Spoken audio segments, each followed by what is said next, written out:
Hello friends, welcome back.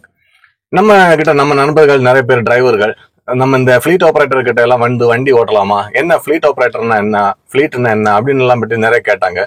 அதை பத்தி தான் நம்ம இந்த வீடியோல டிஸ்கஸ் பண்ண போறோம். ஃபிளீட்னா என்ன அப்படின்றதும் அது எப்படி ஒர்க் ஆகுது, இதுல என்னென்ன ஸ்கீம் இருக்கு, இது ஓட்டுறது நல்லதா கெட்டதா, இதுல இருக்கிற கஷ்டங்கள் என்ன அப்படின்றது எனக்கு தெரிஞ்ச அளவுக்கு நான் சொல்றேன். எந்த ஒரு ஃபிளீட் ஆபரேட்டர்ஸ் பேரையும் சொல்லாம நம்ம பொதுவாக இது சொல்லுவோம். எந்தெந்த ஃபிளீட் ஆபரேட்டர்ஸ்ல வேணாங்களும் நீங்க ஓட்டலாம். அதை பத்தி இந்த வீடியோ முழுசா நீங்க பாத்தீங்கன்னாக்கா உங்களுக்கு ஃபிளீட் ஆபரேட்டர்ஸ் பத்தி உண்டான அனைத்து டவுட்டும் கிளியர் ஆகும். Welcome to this new video. First ஃபிளீட்னா என்ன அப்படின்றத பத்தி நம்ம முதல்ல சொல்லிடுவோம். ஃபிளீட்ன்றது பாத்தீங்கன்னா நம்ம இப்போ இண்டிவிஜுவலா டிரைவர்னாக்கா நான் இப்போ வண்டி வாங்கி நானே சொந்தமா ஓட்டி ஓன்கம் டிரைவரா ஓட்டுறேன் இல்லைங்களா, அந்த மாதிரி நிறைய பேர் ஓட்டிட்டு இருப்பாங்க. ஃபிளீட்ன்றது என்னன்னு பாத்தீங்கன்னா ஒரு கம்பெனி இல்ல தனி நபர் இல்லைன்னா ஒரு குரூப் அவங்க எல்லாமே சேர்ந்துட்டு இல்லைன்னா இண்டிவிஜுவல் ஒரு கம்பெனியாவோ ஒரு 100 வண்டி 500 வண்டி 1000 வண்டி அந்த மாதிரி வண்டிங்க எடுத்துட்டு ஏதாச்சும் ஒரு டாக்ஸி கம்பெனியோட, அதாவது நிறைய டாக்ஸி கம்பெனி சென்னையில இருக்கு இல்லையா, ஏதாவது ஒரு டாக்ஸி கம்பெனியோட டைப் வச்சுக்கிட்டு அவங்க பிசினஸ் பண்ணுவாங்க.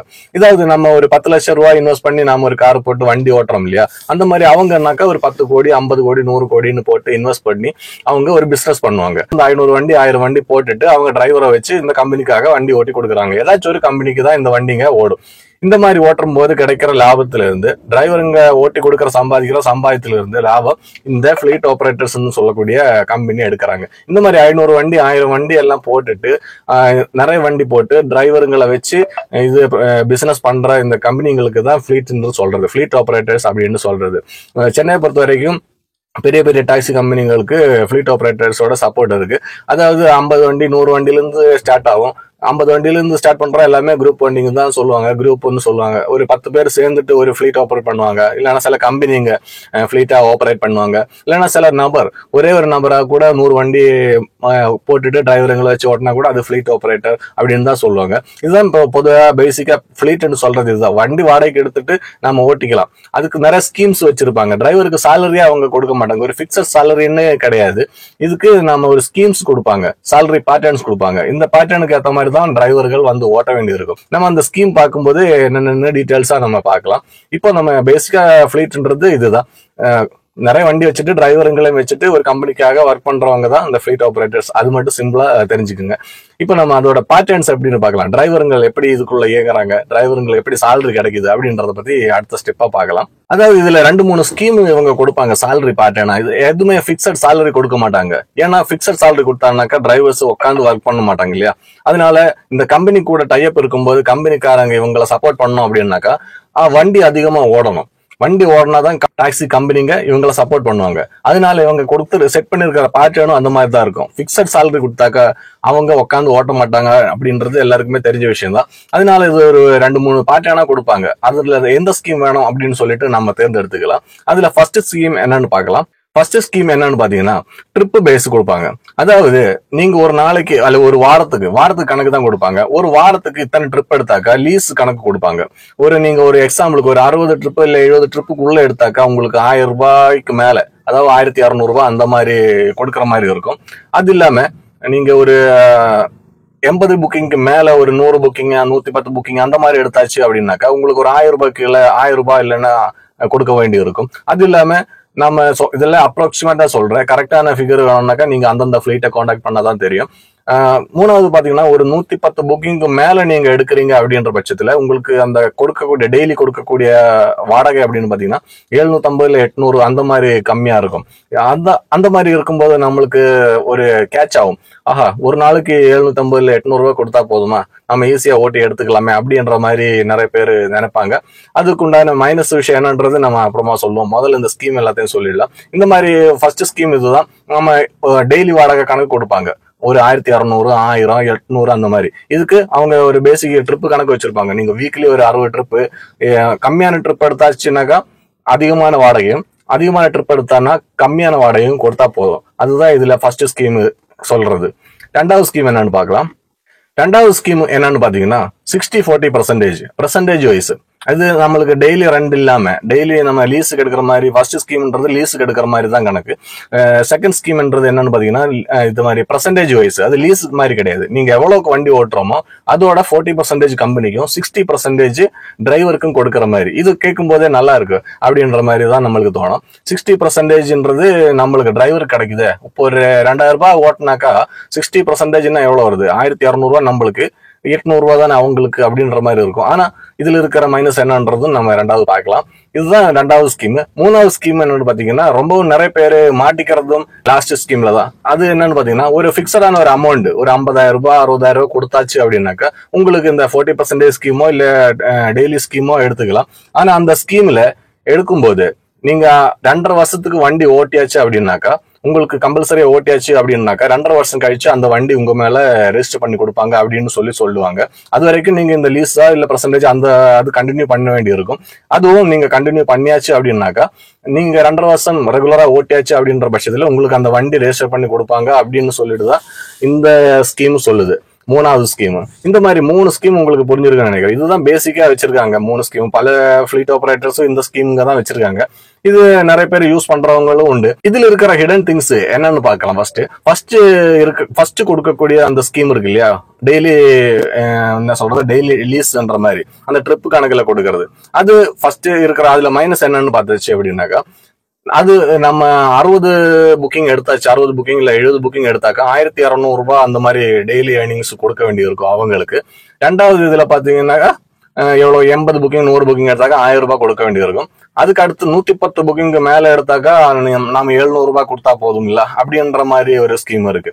இந்த ஸ்கீம் நாம எடுக்கும் போது நம்ம நினைப்போம் கம்மி 800 ரூபாய் ஸ்கீமே நாம எடுப்போம், அதனால நம்ம ஒரு 120 ட்ரிப் எடுத்தா போதுமே அப்படின்னு நினைச்சிட்டு நம்ம அந்த ஸ்கீம் எடுக்கலாம் அப்படின்னு நினைச்சிங்க அப்படின்னாக்கா அதுதான் தப்பு. உங்களுக்கு கம்மியான வாடகை கொடுக்கணும் அப்படின்ற பட்சத்துல நீங்க சின்ன சின்ன புக்கிங் எடுத்தாதான் நீங்க 120 புக்கிங்ன்றது ஒரு வாரத்திலே கம்ப்ளீட் பண்றது ரொம்ப கஷ்டமான விஷயம். ஃபர்ஸ்ட் 60 புக்கிங் தான் எடுக்கணும் அப்படின்னு பார்த்தாக்கா 60 புக்கிங் எடுத்தா உங்களுக்கு பெரிய பெரிய புக்கிங் எடுத்தாதான் 60 புக்கிங், அதனால உங்களுக்கு பெரிய வாடகை. புரியுதுங்களா? சின்ன சின்ன புக்கிங் எடுக்கும்போது உங்களுக்கு ஏர்னிங்ஸும் கம்மியா தான் வரும், அதனாலதான் உங்ககிட்ட கம்மியான இது வாங்குறாங்க. அது மட்டும் இல்லாம இந்த ஸ்கீம்ல உங்களுக்கு இன்சென்டிவ் எதுவுமே ஆட் ஆகாது. நீங்க 120 ட்ரிப்புக்கு மேல ஓட்டும் போது 800 ரூபாய் தான் கொடுக்குறீங்க இல்லையா அந்த ஃபிளீட் ஆபரேட்டர்ஸுக்கு. ஆனா 120 ட்ரிப் ஓட்டினாக்கா உங்களுக்கு இந்த வீக்லி 2 இன்சென்டிவ் ஏதாவது வரதுக்கு வாய்ப்பு இருக்கு இல்லையா. அந்த இன்சென்டிவ் பாத்தீங்கன்னா அந்த ஃபிளீட் ஆபரேட்டர்ஸுக்கு போயிடும். நீங்க கொடுக்குற 800 ரூபாய் இல்லாம இந்த இன்சென்டிவ் அமௌண்ட்டும் அவங்களுக்கு போய் சேர்றதுனால அவங்களுக்கு அது எந்த ஒரு நஷ்டமும் கிடையாது. நீங்க கம்மியான ட்ரிப் ஓட்டினாக்கா அவங்களுக்கு இன்சென்டிவ் வராது, அதனாலதான் உங்ககிட்ட 1200 ரூபாய் அந்த மாதிரி பைசா வாங்குறது. இதுதான் இதுல இருக்கிற கேட்ச். அந்த நம்ம என்னதான் ஒரு உட்காந்து ஓட்டினாலும் இந்த இன்சென்டிவ் இல்லைன்னாக்கா நம்ம 3000 ரூபாய் 4000 ரூபாய் ஓட்டினாதான் உங்களுக்கு அந்த ஏதாச்சும் செலவு போக இவங்களுக்கு வாடகையும் போக உங்களுக்கு ஒரு 1000 ரூபாய் 1500 ரூபாய் நிக்கணும்னாக்கா நீங்க 3000 ரூபாய் 4000 ரூபாய் ஓட்டினாதான் பண்ண முடியும். அது இன்சென்டிவ் இல்லாம ஓட்டுறதுன்றது ரொம்பவும் கஷ்டம். அந்த மாதிரி இருக்கும்போது 120 புக்கிங்ன்றது சாதாரண விஷயம் கிடையாது. ஒரு நாளைக்கு 18 மணி நேரம் 16 மணி நேரம் உட்காந்து ஓட்டாதான் அந்த ஸ்கீம் எல்லாம் அச்சீவ் பண்ண முடியும். இதுதான் ஃபர்ஸ்ட் இதுல இருக்கிறத மைனஸ் திங். ரெண்டாவது ஸ்கீம்ல இருக்கிற மைனஸ் திங் என்னன்னு சொல்றேன். இதுல ரெண்டாவது இருக்க ஸ்கீம்ல இருக்கிற மைனஸ் திங் என்னன்னு பாத்தீங்கன்னா 60-40 அப்படின்னு சொல்லி நம்மள ஒரு வியர்க்க வைக்கிற மாதிரி நம்மளை அட்ராக்ட் பண்ணும். ஆனா 40% அவங்களுக்குன்றது நீங்க 1000 ரூபாய் ஓட்டினாலும் சரி 10,000 ரூபாய் ஓட்டினாலும் சரி அவங்களுக்கு 40% போயிடுது இல்லையா. மீதி இருக்கிற 60%ல தான் நீங்க அந்த வண்டிக்கு உண்டான ஃபியூல் நீங்க தான் போடணும் அப்படின்றது அவங்க சொல்லியிருப்பாங்க. அதுதான் நம்மளுக்கு ஒரு மைனஸ் திங். நம்ம செலவு பண்ணி போடணும், நம்மளுக்கு ட்ரிப்ஸ் அதிகமா எடுக்கணும், அதிகமான ட்ரிப்ஸ் எடுத்தாதான் நம்ம அதிகமா சம்பாதிக்க முடியும்னு சொல்லிட்டு நம்ம அதிகமான ஃபியூல் போடுவேன், அதிகமான வண்டி ரன் பண்ணுவேன். இந்த மாதிரி இருக்கும்போது அதிகமான ஃபியூல் நம்மளுக்கு செலவு ஆக ஆக நம்மளுக்கு வரக்கூடிய ஏர்னிங்ஸும் கம்மியாகும். இது கிட்டத்தட்ட பாத்தீங்கன்னா ஒரு 50-50 மாதிரி தான் வரும். அவங்களுக்கு 40 நம்மளுக்கு 40, 20% ஃபியூலுக்கு போற மாதிரி தான் இருக்கும். இந்த ஸ்கீம்ல இருக்கக்கூடிய கேட்ச் இதுதான், ஃபியூல் நம்ம கையில இருந்து போகும் அப்படின்றதுதான். மூணாவது ஸ்கீம் என்ன ஹிடன் திங் அப்படின்னு பார்க்கலாம். இதுல இருக்கக்கூடிய பிரச்சனை என்னன்னு பார்க்கலாம். மூணாவது ஸ்கீம்னா 2.5 வருஷத்துக்கு நீங்க வண்டி ஓட்டணும், உங்க பேர்ல வண்டி கொடுப்பாங்க அப்படின்னு சொல்லுவாங்க இல்லையா. இந்த ஸ்கீமுக்கு என்ன ஒரு பேட் திங் அப்படின்னு பார்த்தாக்கா நீங்க 2.5 வருஷம் ஒரு கம்பெனிலேயே ஒரு ஆளுக்கு அடிமையாகி ஒர்க் பண்ற மாதிரி தான் இருக்கும் இந்த ஸ்கீம். இதுல அவங்க நிறைய கண்டிஷன்ஸ் வைப்பாங்க. இந்த எந்த ஸ்கீம் எடுத்தாலும் நீங்க வீக்லி 1 நாள் லீவ் எல்லாம் கிடையாது, மந்த்லி 2 நாள் லீவ் அந்த மாதிரி தான் கொடுப்பாங்க. இது எந்த ஸ்கீம் எடுத்தாலும் அதுக்கு பொருந்தும். அது இல்லாம நீங்க செல்ஃப் டியூட்டி எதுவுமே ஓட்டக்கூடாது, எந்த கம்பெனிக்கு சொல்லியிருக்கோமோ அந்த கம்பெனில தான் ஓட்ட வேண்டி இருக்கும். இதெல்லாம் மீறி நீங்க லீவ் எடுக்கிறீங்க அப்படின்ற பட்சத்துல லீவு நம்மளுக்கு யாதர்ச்சிகமா உடம்பு சரியில்லை, இல்ல ஊருக்கு ஏதாவது ஃபங்க்ஷனுக்கு விசேஷம் அந்த மாதிரி போக வேண்டி இருக்கு அப்படின்ற பட்சத்துல நம்ம லீவ் போட்டு தானே ஆகணும். அந்த மாதிரி இருக்கும் சூழ்நிலை வரும் இல்லையா? அந்த மாதிரி நம்ம லீவ் எடுக்கிறோம். லீவ் எடுக்கும் போது என்ன ஆகும்னு பாத்தீங்கன்னா, இந்த 2.5 வருஷத்துக்கு நீங்க ஸ்கீம் எடுத்தாச்சு அப்படின்னா கூட, நீங்க 2.5 வருஷம் கழிச்சு நீங்க எத்தனை நாள் லீவ் எடுத்திருக்கோமோ அந்த அத்தனை நாளும் நீங்க எக்ஸ்ட்ரா ஓட்டி கொடுத்து அந்த 2.5 வருஷம்ன்றது ரவுண்ட் பண்ணாதான் அவங்க உங்க பேர்ல வண்டியை டிரான்ஸ்ஃபர் பண்ணி கொடுப்பாங்க. அதுன்றது இப்ப 2.5 வருஷம்ன்றது 3 வருஷம் ஆகலாம், 2.25 வருஷம் ஆகலாம், அப்படியே எக்ஸ்டெண்ட் ஆகி போயிடும். அது இல்லாம சாதாரணமா நம்ம யோசிச்சு பார்த்தாக்கா, நீங்க டெய்லி உங்களுக்கு ரெண்ட் கொடுக்கறதுக்கு 3000 ரூபாய் வண்டி ஓட்டுற, 4000 ரூபாய் வண்டி ஓட்டுற அப்படின்னாக்கா ஆவரேஜா 250 கிலோமீட்டர் வண்டி ஓடும். அப்படின்னு பார்த்தாக்கா 2.5 வருஷத்துல உங்களுக்கு ஈஸியா 2 லட்சம் கிலோமீட்டர் கிட்ட ஈஸியா ஓடும். 3 வருஷத்துல ஓடிடும்னு நினைக்கிறேன். ஏன்னா 250 கிலோமீட்டர்னாக்கா ஈஸியா வருது இல்லையா? ஒரு நாளைக்கு 250னாக்கா ஒரு மாசம் எவ்வளவு வருதுங்களா? 7000 கிலோமீட்டர் ஈஸியா வருது. அப்போ 3 வருஷத்துக்கு பார்த்துச்சுனாக்கா 2 லட்சம் கிலோமீட்டர் கிட்ட வந்துருது. ஒரு 1.25 2 லட்சம் கிலோமீட்டர் கிட்ட வண்டி வந்துடுது. இந்த வண்டி 3 வருஷம் கழிச்சுட்டு நம்ம பேர்ல வாங்கி நம்ம ஸ்கிராப் வண்டி வாங்குற மாதிரி தான் கணக்கு. 2 லட்சம் கிலோமீட்டர் ஓடின வண்டி வாங்கி நாம என்னத்த ரெடி பண்ணி வண்டி ஓட்டுறதுக்கு? அதுக்கு நீங்க 50,000 இவங்க கிட்ட கொடுக்கறதுக்கு பதிலாக நீங்க ஒரு 2 லட்சம் ரூபாய் கொடுத்துட்டு எப்படியாவது ரெடி பண்ணி கொடுத்துட்டு மீதி லோன் போட்டு சொந்த வண்டி ஓட்டுறது பெட்டரா இருக்கும், இந்த லாஸ்ட் ஸ்கீம் ஓட்டுறதுக்கு பதிலாக. அதுக்காக நீங்க கடன் வாங்கி வண்டி போடுங்கன்னு சொல்லல, இந்த ஸ்கீம் சேரதுக்கு பதிலாக அதுதான் பெட்டர். இந்த ஸ்கீம் அவாய்ட் பண்றதுதான் பெட்டர். இதுல எந்த ஸ்கீம் நல்லா இருக்கும் அப்படின்னு சொல்லிட்டு சொல்லுவோம். ஏன்னா இது 3 ஸ்கீம் உங்களுக்கு தெரியுது இல்லையா? இந்த ஸ்கீம்ல லாஸ்ட் இப்ப சொன்ன ஸ்கீம் யாருமே ட்ரை பண்ணாதீங்கன்னு தான் சொல்ல முடியும். அதுல 2வது ஸ்கீம், ஃபர்ஸ்ட் ஸ்கீமும் கேட்ச் தான்.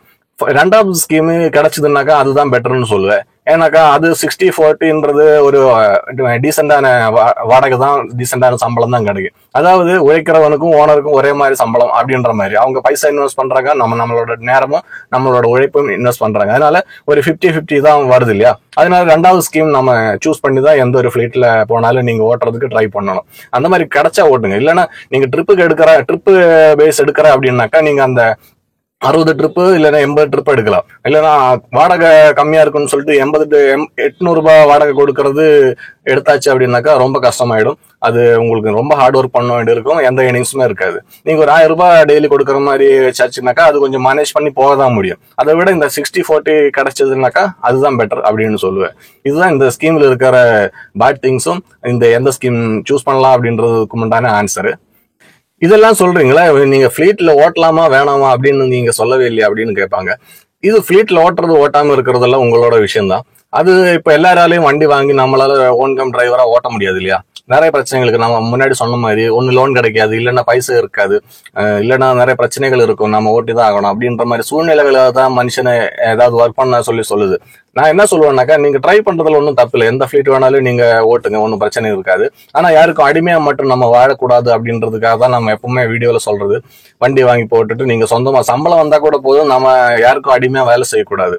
அதாவது ஃபிளீட் ஆபரேட்டர்ஸ் பண்ணக்கூடிய இதுல இருக்கக்கூடிய பேட் திங்ஸ் அப்படின்னு என்னன்னு பாத்தீங்கன்னா, கிட்டத்தட்ட அடிமை மாதிரி தாங்க நம்மள வேலை வாங்குறது. அதாவது நீங்க சொல்லக்கூடிய இந்த 120 ட்ரிப் எல்லாம் எடுக்கணும் அப்படின்னாக்கா ஒரு நாளைக்கு 18 மணி நேரம் 16 மணி நேரம் ஒர்க் பண்ணாதான் அது பண்ண முடியும். அந்த மாதிரி எடுக்கிறது 60-40% கொடுத்தாக்கா நம்ம இஷ்டத்துக்கு நம்ம வேலை செய்யலாம். இருந்தாலும் அவங்க சொல்றது என்னன்னா, லீவ் போடக்கூடாது, அந்த மாதிரி ஒரு குறிப்பிட்ட அமௌண்ட் வச்சிருப்பாங்க, 4,000 rupees அல்ல 3,000 rupees அந்த மாதிரி மினிமம் ஓட்டணும், அந்த மாதிரி எல்லாம் கண்டிஷன்ஸ் வைப்பாங்க. இந்த கண்டிஷன்ஸ் வச்சு நீங்க ஒர்க் பண்ணணும்னு உங்களுக்கு ஆசை இருந்துச்சுன்னா நீங்க ஒர்க் பண்ணலாம். நான் யாருக்குமே அது ப்ரெஃபர் பண்ண மாட்டேன். ஏன்னா யாரோட நிர்பந்தத்துக்கும் வழங்கி நம்ம வேலை செய்யறதுன்றது அடிமை வேலை தான் நான் இப்போவும் சொல்லுவேன். அதுக்கு நீங்க பண்ணாம இருக்கிறது தான் பெட்டர். இந்த 60-40 கிடைச்சா கூட நீங்க உங்க இஷ்டத்துக்கு வேலை செய்வேன். உங்களுக்கு என்ன வாடகை வரணுமோ அது உங்களுக்கு கிடைக்கும். அது ஓட்டாம இருந்துச்சுன்னா அவங்களுக்கு கிடைக்காது இல்லையா? அதனால உங்களுக்கு அந்த வண்டி தரமாட்டாங்க. அந்த மாதிரி ஒரு பேட் திங்ஸ்ன்றது இந்த ஃபிளீட் ஆபரேட்டர்ஸ் கிட்டே இருக்கு. அது மட்டும் இல்லாம இந்த ஃபிளீட் ஆபரேட்டர்ல நம்ம இப்போ ஓட்டும் போது ஒரு மாசத்துக்கு 2 நாள் தான் லீவ் கொடுப்பாங்க, இல்ல வருஷத்துக்கு எத்தனை 10 நாள் 15 நாள் அந்த மாதிரி தான் லீவ் கொடுப்பாங்க, 15 நாள் 20 நாள் அந்த மாதிரி தான் லீவ் கொடுப்பாங்க. இந்த மாதிரி லீவ் இல்லாம நம்ம ரெகுலரா வண்டி ஓட்டும் போது நம்மளுக்கு நிறைய உடல் சம்பந்தமா பல பிரச்சனைகள் வரதுக்கு வாய்ப்பு இருக்கு. அந்த மாதிரி பிரச்சனைகள்லாம் வரும்போது இந்த ஃபிளீட் ஆபரேட்டர்ஸ்ன்றவங்க யாருமே உங்களுக்கு எந்த ஒரு ஹெல்ப்பும் பண்றதுக்கு ஒரு வாய்ப்பும் கிடையாது. PF ESL இருக்கிற ஃபிளீட் ஆபரேட்டர்ஸ் கூட இருக்கிறாங்க, இல்லைன்னு சொல்லல. இருந்தாலும் நம்மளுக்கு ஒரு பினான்சியல் பிரச்சனை வருது, இல்ல ஏதாச்சும் ஒரு மெடிக்கல் எமர்ஜென்சி அந்த மாதிரி வரும்போது இவங்க எல்லாம் ஹெல்ப் பண்ணுவாங்க அப்படின்றதுக்கு எந்த ஒரு அத்தாட்சியும் கிடையாது. அதெல்லாம் அவங்கவுங்க நம்பிக்கையில தான் நீங்க ஓட்ட வேண்டி இருக்கும். இன்னொரு விஷயம் என்னன்னு பாத்தீங்கன்னா, உங்ககிட்ட நீங்க ஜாயின் பண்ணும்போது உங்ககிட்ட ஒரு 10,000 15,000 வாங்குவாங்க. அந்த பைசா அந்த பைசா டாக்குமெண்ட் சார்ஜ் எல்லாம் போக தான் உங்களுக்கு திருப்பி கொடுப்பாங்க. மினிமம் ஒரு 3 மாசமாவது வண்டி ஓட்டணும் அப்படின்னு சொல்லி கம்பல்சரியா நீங்க ஓட்டி தான் ஆகணும் அப்படின்னு சொல்லுவாங்க. ஓட்டல அப்படின்ற பட்சத்துல இந்த 15,000 ரூபாய் நீங்க வாங்குறதுன்றது பெரிய பிரச்சனை ஆயிடும். அதனால நீங்க யோசிங்க, 3 மாசமாவது நீங்க அட்லீஸ்ட் ஒர்க் பண்றதுக்கு ஓகே அப்படின்ற பட்சத்துல மட்டும்தான் இந்த பேமெண்ட் எல்லாம் பண்ணி நீங்க எந்த ஒரு ஃபிளீட்ல இருந்தாலும் ஜாயின் பண்ணணும். அந்த மாதிரி ஒரு பிரச்சனை இதுல இருக்கு. அது இல்லாம நீங்க வேற எந்த ஒரு செல்ஃப் புக்கிங் எடுக்க முடியாது. நீங்க வேற எந்த ஒரு டிராவல்ஸ்ல ஓட்ட முடியாது, வேற ஒரு ஆப்ல ஓட்ட முடியாது. ஒரே ஆப்ல ஓட்டணும், நீங்க அவங்க சொல்ற ரூல்ஸ் படி ஓட்டணும் அப்படின்றதுதான் இதுல ஒரு டஃப்பான ஒரு விஷயம். அதுக்கெல்லாம் நீங்க ஓகேன்ற பட்சத்துல நீங்க ஓட்டலாம். இதுதான் கொஞ்சம் கஷ்டமான விஷயங்கள் என்னன்னு பாத்தீங்கன்னா இந்த ஃபிளீட்ல. இதுல இன்னும் இருக்கிற நல்ல விஷயம் அப்படி என்னன்னு பார்த்தாக்கா, நம்மளால எல்லாராலையும் வண்டி வாங்க முடியல இல்லையா? நம்ம ஒரு 15,000 20,000 சம்பளத்துக்கு வேலை செய்யறவங்களுக்கு ஒரு 30,000 35,000 சம்பாதிக்கிறதுக்கு ஒரு வாய்ப்பு தான் இந்த ஃபிளீட் ஆபரேட்டர்ஸ் கொடுக்குறாங்க. எப்படின்னாக்கா அவங்க ஹார்ட் ஒர்க் பண்ணணும். ஹார்ட் ஒர்க் பண்ற பட்சத்துல ஈஸியா நீங்க 30,000 அதுக்கு மேல 30,000 பிளஸ் கூட எடுக்கிறதுக்கு அவங்க ஒரு சான்ஸ் கொடுக்குறாங்க. நீங்க 20,000க்கு நீங்க ஒர்க் பண்ணிட்டு இருப்பீங்க, அதுக்கு அந்த மாதிரி இருக்காது. இங்க 30,000 வேலை செய்யறது. 20,000க்குனாக்கா நம்ம ஒரு எங்கேயாவது உட்காந்து வேலை செய்யற மாதிரி இருக்கும். எப்பவுமே வண்டி ஓடாது, அந்த மாதிரி இருக்கும் இல்லையா? ஆனா இதெல்லாம் அப்படி கிடையாது. நீங்க ஹார்ட் ஒர்க்கிங் 15 மணி நேரம் 18 மணி நேரம் பண்ணாதான் உங்களுக்கு அந்த 35,000 எடுக்க முடியும். இருந்தாலும் அதுக்கு உண்டான ஒரு வாய்ப்பு அவங்க கொடுக்கறதுன்றது ஒரு பெரிய விஷயம் தான். அது இல்லாம ஒரு நல்ல விஷயம் என்னன்னு பாத்தீங்கன்னா, நீங்க வண்டி இன்வெஸ்ட்மெண்டே பண்ணாம தான் உங்களுக்கு இந்த 30,000 ரூபாய்க்கு மேல 35,000 எல்லாம் கிடைக்குது. நம்ம ஓன் கம் டிரைவர் ஓட்டுறவங்களே நம்ம அந்த சம்பளம் தான் எடுக்கிறோம். நம்ம எல்லா பைசா 10 லட்சம் இன்வெஸ்ட் பண்ணி அதுக்கப்புறம் நம்ம இந்த 30,000 35,000 தான் நம்ம எல்லாம் செலவு போக எடுக்கிறோம். இதை நீங்க எந்த ஒரு இன்வெஸ்ட்மெண்ட்டுமே பண்ணாம உங்களுக்கு ஒரு வாய்ப்பு இங்க கிடைக்குது இல்லையா? அது இல்லாம மெயின்டெனன்ஸ், எஃப்சி வண்டியோட எஃப்சி செலவுகள் எல்லாமே அவங்களே பார்ப்பாங்க. அதனால நம்மளுக்கு டிரைவரா போனீங்க அப்படின்னாக்கா உங்களுக்கு எந்த ஒரு பிரச்சனையுமே இருக்காது. அது நீங்க ஒர்க் பண்றதுக்கு ஹார்ட் ஒர்க் பண்றதுக்கு தயாரா இருக்கணும், அவ்வளவுதான். அதனால இது ஒரு நல்ல விஷயமா தான் எனக்கு தோணுது. டிரைவருங்களுக்கு ஒரு நல்ல சேலரியும் கிடைக்குது, எந்த ஒரு கமிட்மெண்ட்டும் இல்லாம அவங்களுக்கு ஒரு லாபம், நம்மளுக்கு ஒரு லாபம். இது மூலமா எந்த கம்பெனியில் ஓட்டுறாங்களோ அவங்களுக்கும் அவங்க பிசினஸ் ஸ்மூத்தா போகுது அப்படின்னு தான் சொல்ல முடியும். ஆக மொத்தத்துல இந்த ஃபிளீட் ஆபரேட்டர்ஸ்னால யாருக்கு பிரச்சனை அப்படின்னு பார்த்தாக்கா ஓன்கம் டிரைவருங்க தான். என்னையும் மத்த ஓன்கம் டிரைவர் ஓட்டுறாங்க பாத்தீங்களா, சொந்தமா வண்டி வாங்கி போட்டு 10 லட்சமா 5 லட்சமா வண்டி வாங்கி போட்டு லோன் போட்டு வண்டி ஓட்டுறாங்க பாருங்க, அவங்களுக்கு தான் பிரச்சனை. என்ன பிரச்சனைன்னு கேக்குறீங்களா? ஃபிளீட் ஆபரேட்டர்ஸ் ஓட்டக்கூடியதுன்றது கம்பெனிங்க சொல்றபடிதான் ஓட்டுறாங்க. கம்பெனி என்ன ஃபேர் செட் பண்ணாலும் அந்த ஃபேருக்கு ஓட்டணும் அப்படின்றது இவங்களுக்கும் அவங்களுக்கும் இருக்கிற ஒரு எக்ரிமெண்ட். இப்ப 10 ரூபாய் இல்ல 5 ரூபாய்க்கு ஓட்ட சொன்னா கூட ஃபிளீட் ஆபரேட்டர்ஸ் ஓட்டுவாங்க. ஓன்கம் டிரைவரா நம்ம ஓட்ட முடியாது இல்லையா? அப்போ ஃபிளீட் ஆபரேட்டர்ஸ் கூட ஓட்டக்கூடிய டிரைவருங்க அவங்களும் ஓட்டுவாங்க. 5 ரூபா 10 ரூபானாலும் அவங்களுக்கு ஓட்டுவாங்க. அவங்களுக்கு ஒன்றும் பிரச்சனை இல்லையா? அவங்க வண்டி கிடையாது, அவங்க எக்ஸ்ட்ரா ஒர்க் பண்ண வேண்டியிருக்கும். 18 மணி நேரம்ன்றது 20 மணி நேரம் 25 மணி நேரம் ஒர்க் பண்ண வேண்டியிருக்கும். அப்படின்னாக்கா அவங்க அப்படி ஒர்க் பண்ணா கூட அவங்களுக்கு இன்வெஸ்ட்மெண்ட் கிடையாது, நஷ்டம் கிடையாது. அவங்க ஒர்க் பண்றதுல இருந்து ஃபியூல் போட்டு வேலை செய்யறாங்க, அவ்வளவுதான். இல்லைன்னா இத்தனை பர்சன்டேஜ் அவங்களுக்கு லீஸ் கொடுக்குறாங்க, அவ்வளவுதான். அதனால அவங்க எவ்வளவு கிலோமீட்டர் ஓடுறாலும் பரவாயில்ல அப்படின்னு தான் ஃபிளீட் ஆபரேட்டர்ஸ் பாக்குறாங்க. நீங்க 250 ஓட்டுறியா 400 கிலோமீட்டர் ஓட்டுறியா, டெய்லி இவ்வளவு டார்கெட் அமௌண்ட் ஓட்டணும் அப்படின்றது அவங்களோட டார்கெட். டிரைவர் அவங்க அதுல ஓட்டக்கூடிய டிரைவருங்களும் அப்படிதான் நினைக்கணும். எவ்வளவு வண்டி ஓடுதுன்னு பார்க்க கூடாது. எனக்கு 4,000 ரூபாய் ஓட்டினாதான் எனக்கு 1,500 ரூபாய் வரும் அப்படின்ற ஒரு மைண்ட் செட்ல இருக்கிறவங்க தான் இந்த ஃபிளீட் ஆபரேட்டர்ஸ்ல ஓட்டவே வரணும். இப்படி இவங்க கம்பெனிக்காரன் செட் பண்ற லோவஸ்ட் ஃபேர்ல ஓட்டும் போது நம்ம பாதிக்கப்படக்கூடியவங்க இண்டிவிஜுவல் டிரைவர்ஸ் மட்டும்தான், வேற யாரும் இதுல பாதிக்கப்படாது. மற்றபடி ஃபிளீட் ஆபரேட்டர்ஸ்ல ஓட்டக்கூடிய டிரைவருங்களுக்கு நல்ல சேலரி கிடைக்கும், ஃபிளீட் ஆபரேட்டர்ஸுக்கு நல்ல லாபம் கிடைக்குது, கம்பெனிக்கு அது மூலமா அவங்க பிசினஸ் ஸ்மூத்தா போகுது. இதுதான் டோட்டலா ஃபிளீட் ஆபரேட்டர்ஸை பத்தி உண்டான விளக்கங்கள். எனக்கு தெரிஞ்ச அளவுக்கு சொல்றேன். எந்த ஒரு ஃபிளீட் ஆபரேட்டர்ஸும் அவங்க சாதாரணமா எதுவும் பண்ணல.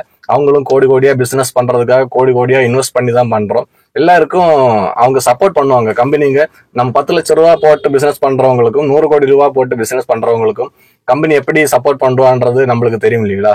பைசா அதிகமா போட்டிருக்கிறவங்களுக்கு அதிகமான சப்போர்ட் கொடுத்துதான் ஆகணும். ஏன்னா அவங்க பெரிய அளவுல பிசினஸ் பண்றாங்க இல்லையா? அந்த மாதிரி இருக்கு இந்த சிச்சுவேஷன்ஸ். நீங்க இதுல ஓட்டணுமா வேணாமா அப்படின்றது நம்ம யாருமே ப்ரெஃபர் பண்ண மாட்டேன். நான் சொல்றது எப்பவுமே, நீங்க உங்களுக்கு கன்வீனியன்டான ஒரு ஸ்கீம் கிடைச்சதுன்னாக்கா, அந்த 60-40 உங்களுக்கு கிடைச்சதுன்னாக்கா நீங்க தாராளமா ஓட்டலாம். கிடைக்காத பட்சத்துல அந்த ஃபர்ஸ்ட் ஸ்கீம் சொன்னேன் இல்லையா, அதுல நீங்க ஒரு 1000 ரூபாய் டெய்லி ரெண்ட் கொடுக்குற மாதிரி வச்சா கூட பரவாயில்ல, அது எடுத்து ஓட்டலாம். கம்மியான ரெண்ட் கொடுக்குறேன்னு சொல்லிட்டு அதிகமான ஃபேர் ட்ரிப் எடுக்கிற ஸ்கீம் மட்டும் எடுத்துடாதீங்க. அது இல்லாம வண்டி ஓன் ஆகிற அந்த ஸ்கீமும் எடுத்துடாதீங்க. இந்த வீடியோ உங்களுக்கு யூஸ்ஃபுல்லா இருக்குன்னு நம்புறேன். நெக்ஸ்ட் வீடியோல பார்க்கலாம். நன்றி, வணக்கம்.